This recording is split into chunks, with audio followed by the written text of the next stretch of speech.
tema vanoenda kudenga unogara naJesu. Apo Jesu anouya kutora vakadzi,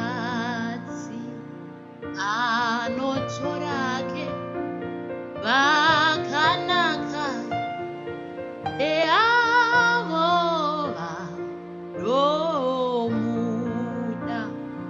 Vanhu vake vatsvene vasinavo vavanaka achitema vanoenda kudenga kunogara naJesu. Apo Jesu anouya kutora varume, anotora vakanaka chete, avo vanomuda. Vanhu vake vatsvene vasinavo havana kana chitema vanoenda kudenga unogara naJesu.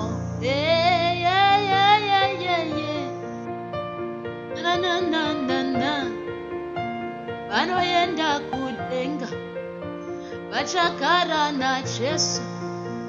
Vanhu vake vatsvene vanoenda kudenga vachagara naJesu. Vanhu vake vatsvene vasinavo zvitema vanoenda kudenga kunogara naJesu.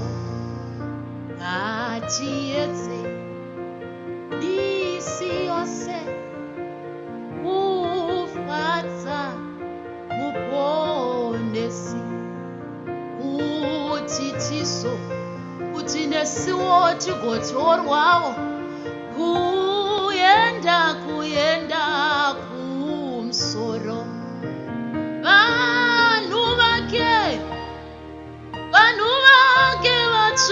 vatsvene zvavo havana kana chitema, ivo vanoenda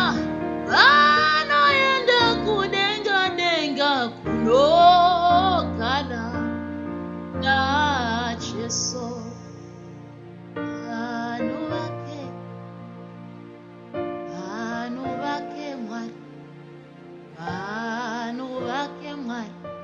Vanhu vake vatsvene. Saka ngatimufadzei kuti nesuwo varume titorwewo tiendewo kumusoro. Vanhu vake Mwari vatsvene, nekuti iye mutsvene, vachagara naMwari, vachafara naMwari. Vanoenda kudenga unogara naBaba, unogara naBaba.